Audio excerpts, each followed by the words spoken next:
Good day sa inyo mga master. May project tayo ngayon ulit. Itong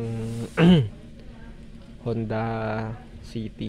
Ang problema nito mga master sa headlight, wala siyang dim. Bright lang ang meron.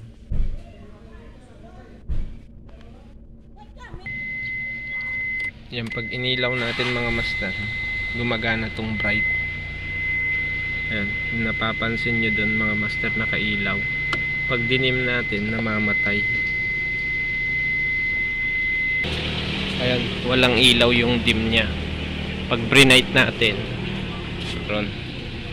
pag chinek natin dito sa mga fuse nya, hindi pa nababago yung wirings nito. Ito yung fuse ng headlight, itong dalawa, left and right. Tas ito yung relay nya. Chinek na din natin yung bulb nito mga master. Okay naman yung bulb nya. Kaya ito yung chinek natin dito sa manibela. Dito yung socket ng papuntang headlight. Bali na check ko na to kanina mga master. Ayan yung kanya mga master. Nasunog tong pinaka switch nya dito. Uminit tong socket. Pati dito, kung mapapansin nyo, ayan, nasunog, nasira na tong mismong switch nya. Yung contact nya dun sa loob uminit. Kaya wala siyang dim.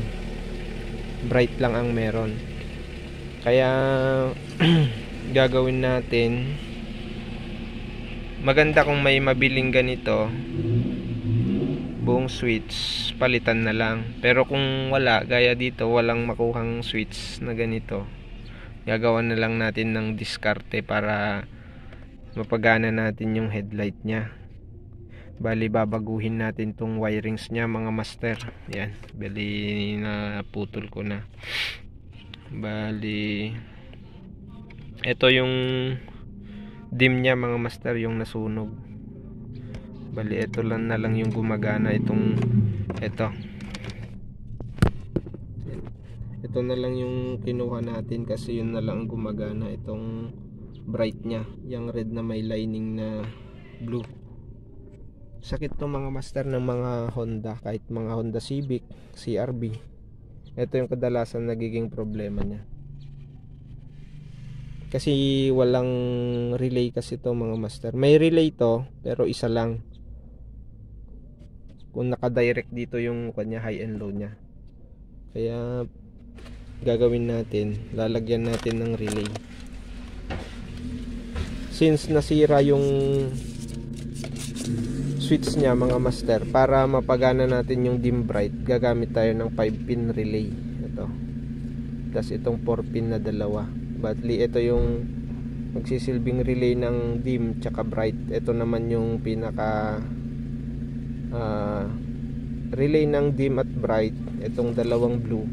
Tapos ito, since nasira itong switch, kailangan nating mag-modify. Kaya gumamit tayo ng ganitong relay para mapagana natin yung dim bright nya. Bali ito na siya mga master, yung wirings nya. Yan. Yung isa dyan, high and low. Tapos ito yung switch ng bright. Sige mga master, i-wirings na natin. Ayan, bali na ikabit na natin mga master yung relay nya. Ito, bali ground type pala tong ginamit natin dito mga master. Pinaka nagpapagana dito sa relay, ground. Kasi ground type kasi yung headlight nito. Bali yung relay dun sa harap, yung isang relay doon, bali positive lang yung binibigay nun, pero ang nagpapagana dito ground. Kaya itong 4-pin na relay, yung pinaka 87 nya, ito sa pinakataas, kinabit natin sa ground. Yan. Dito nagtornilyo tayo dito.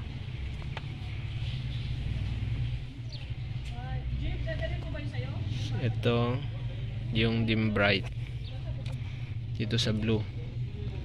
Ito yun, yung dalawa, dim tsaka bright. Ang purpose nitong kwan mga master, itong puti, itong 5 pin.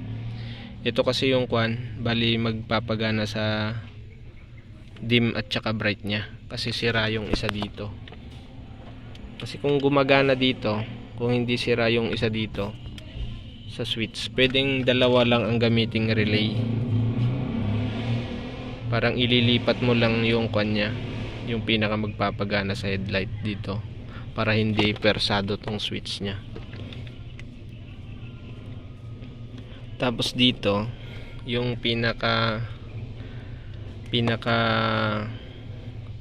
live ng relay, pinaka live niya para gumana siya. Nagpagapang tayo ng isang wire papunta dun sa harap mga master, sa may main relay ng headlight dito. Ito kasi yung relay ng headlight, bali nagpagapang tayo ng isang wire, dinagyan natin ng fuse. Ito mga master, pwedeng gayahin nyo, pwedeng hindi, diskarte lang kasi to. Nasa sa inyo na kung hahanapin nyo dun sa loob yung wire na pagtatapan nyo. Ako dito na ako mismo nagtap sa relay. Safe naman to kasi may sarili naman siyang fuse. 10 ampere yung nilagay ko mga master.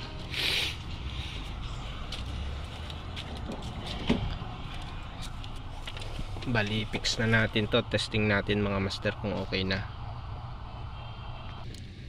Ayan, bali na fix na natin mga master. Nabalot na natin ng wire, nabalot na natin yung wirings nya. Bali ganyan yung finish natin. Itatali, tie clip na lang natin dyan. Testing na natin mga master.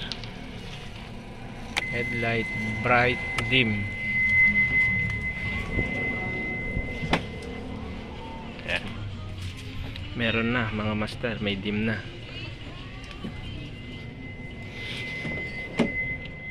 Bright.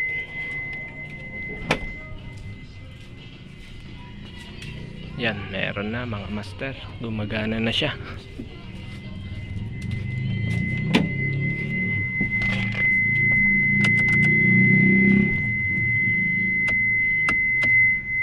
Ayan lang mga master, sana makatulong sa inyo pag na-encounter nyo yung ganitong trouble. Huwag nyong kalimutang mag-subscribe sa ating munting channel. Salamat.